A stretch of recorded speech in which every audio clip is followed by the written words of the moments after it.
ನಾವು ರೈತರು, ಕಾರ್ಮಿಕರು, ನೊಂದವರ ಪರ. ನಾವು ರೈತ ಪರ ಹೋರಾಟಗಾರರು. ಧರ್ಮ, ಜಾತಿ ಎಲ್ಲೆ ಮೀರಿ ನ್ಯಾಯಕ್ಕಾಗಿ ನಮ್ಮ ಹೋರಾಟ.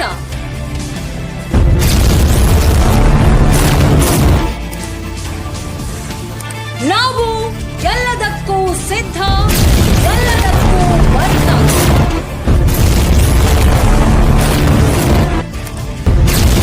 ನಮ್ಮ ಚಾನೆಲ್ ನಿಮ್ಮ ಜೊತೆ. KGN news Hukkeri YouTube channel Mohammad Ali Wadkar ಸಾರಥ್ಯದಲ್ಲಿ. ಬನ್ನಿ ಕೈ ಜೋಡಿಸಿ. ಜೈ ಜವಾನ್, ಜೈ ಕಿಸಾನ್.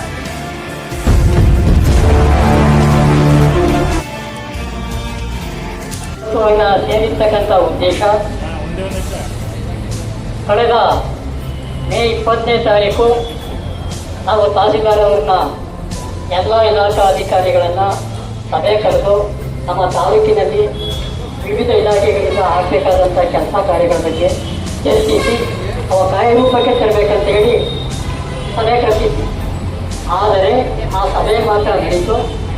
ಅಲ್ಲಿಂದ ಇಲ್ಲಿ ತನಕ ನಮ್ಮ ತಾಲೂಕು ಪ್ರಧಾನ ಕಾರ್ಯದರ್ಶಿ ಹೇಳಿದಾಗೆ ಟಿಪ್ಪಣಿ ಮತ್ತು ಅನುಪಾಲನಾ ವರದಿಯನ್ನು ಹಲವಾರು ಬಾರಿ ನಮ್ಮ ಕಾರ್ಯದರ್ಶಿಯವರು ಕೇಳಿದರೂ ಸಹ ಕೊಡದೇನೆ ಅಥವಾ ಇವರ ಉದಾಸೀನ ಬೇಜವಾಬ್ದಾರಿತನ ಅಂತ ಈಗ ನಮಗೆ ಕಾಣಿಸ್ತಾ ಇದೆ. ಅದನ್ನು ವಿರೋಧಿಸಿ ನಾವು ಇವತ್ತು ಪ್ರತಿಭಟನಾ ಸಭೆಯನ್ನು ಹಮ್ಮಿಕೊಂಡಿದ್ದೇವೆ. ಮೊದಲನೇದಾಗಿ. ಎರಡನೇದಾಗಿ,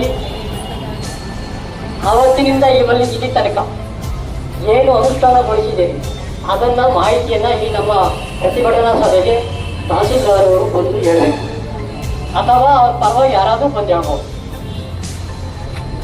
ತಹಸೀಲ್ದಾರ್ ಕೇಳಿದ್ರೆ ನಾವು ತಾಲೂಕು ಮ್ಯಾಜಿಸ್ಟ್ರೇಟ್ ಅಂತ ಹೇಳ್ತಾರೆ. ಈಗ ನಾವು ನಮ್ಮ ಹೆಜ್ಜಿನಗೆರೆ ಗ್ರಾಮದಲ್ಲಿ 203 ಸರ್ವೆ ನಂಬರು, ಅದು 15 ಎಕರೆನ ತಾವು ಇಟ್ಕೊಟ್ಟಿರೋ ಒಂದು ಡೈರಿ ಫಾರಂ ಕೊಟ್ಟಿದ್ರು. ಆ ಡೈರಿ ಫಾರಂ ನಡೀತಾ ಹೋದಂಥ ಸಂದರ್ಭದಲ್ಲಿ ಅದನ್ನು ಸರ್ಕಾರ ವಾಪಸ್ ದುಡ್ಡೋಲಾಗ್ತದೆ ಅಂತ ಆ ಸಾಗುವಳಿ ಚೀಟಿನಲ್ಲೂ ಸಹ ನಮೂದನೆ ಮಾಡಿದ್ದು. ಅದರ ವಿರುದ್ಧ ನಾವು ಆ ದಾಖಲೆಗಳನ್ನೆಲ್ಲ ಸಂಗ್ರಹಿಸಿ ನ್ಯಾಯಾಲಯದಲ್ಲಿ ಹೋಗಿ ಸರ್ಕಾರದ ಪರವಾಗಿ ಅದು ಆದೇಶ ಆಗಿದ್ರೂ ಸಹ ಅಲ್ಲಿ ಈಗಾಗಲೇ ಕಾಮಗಾರಿಗಳು ನಡೀತಾ ಇದ್ದಾರೆ, ಮನೆ ಕಟ್ತಾ ಇದ್ದಾರೆ. ಅದರ ಬಗ್ಗೆ ಇದುವರೆಗೆ ಏನು ಕ್ರಮ ತಗೊಂಡಿದ್ದೀರಿ ಅನ್ನೋದನ್ನು ಸಹ ನಮಗೆ ತಿಳಿಸ್ಬೇಕು. ಯಾತಕ್ಕೆ ಅಂತಂದರೆ ಅಲ್ಲಿ ಏನು ಮನೆಗಳು ಕಟ್ತಾ ಇದ್ದಾರೆ ಅವರೇ ಹೋಗಿ ಹೈಕೋರ್ಟ್ನಲ್ಲಿ ಸ್ಟೇ ತಂದಿದ್ದಾರೆ. ಆ ಸ್ಟೇ ಏನು ಹೇಳ್ತಪ್ಪ ಅಂದರೆ ಏನಿದೆ ಯಥಾಸ್ಥಿತಿ ಅದು ಕಾಪಾಡಬೇಕು ಅಂತ ಇದ್ರೂ ಸಹ ಮೌನವಾಗಿ ತಾಲೂಕು ಆಡಳಿತ ಕಣ್ಣು ಮುಚ್ಚಲು ಕೂತಿದೆ ಅಂದರೆ ಇವರು ಸಹ ಅವ್ರ ಜೊತೆಯಲ್ಲಿ ಶಾಮೀಲಾಗಿದ್ದಾರೆ ಅಂತ ನಮಗೆ ಸಂಶಯ ಬರ್ತಾರೆ.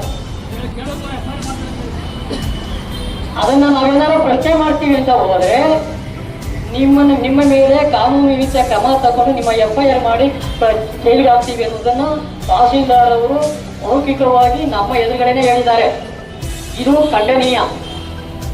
ಇದನ್ನು ನಾವು ಖಂಡಿಸಲೇಬೇಕು. ಯಾಕೆಂದರೆ ತಾಲೂಕು ಆಡಳಿತ ಎಲ್ಲಿ ಸರ್ಕಾರಿ ಜಮೀನುಗಳಿದೆ ಅದನ್ನು ರಕ್ಷಣೆ ಮಾಡಬೇಕಾದ್ದು ಮೊದಲ ಆದ್ಯ ಕರ್ತವ್ಯ. ಅದನ್ನು ಬಿಟ್ಟು ಇವರೇನೇ ಶಾಮೀಲಾಗಿ ಖಾಸಗಿಯವರ ಪರವಾಗಿ ನಿಂತ್ಕೊಂಡ್ರೆ ಬೇಲಿಯ ಹೊಲ ಎದ್ದು ಮೇದ್ರೆ ಬೇಲಿ ಯಾತಕ್ಕೆ ಬೇಕು ಅನ್ನೋದು ನಮ್ಮ ಪ್ರಶ್ನೆ.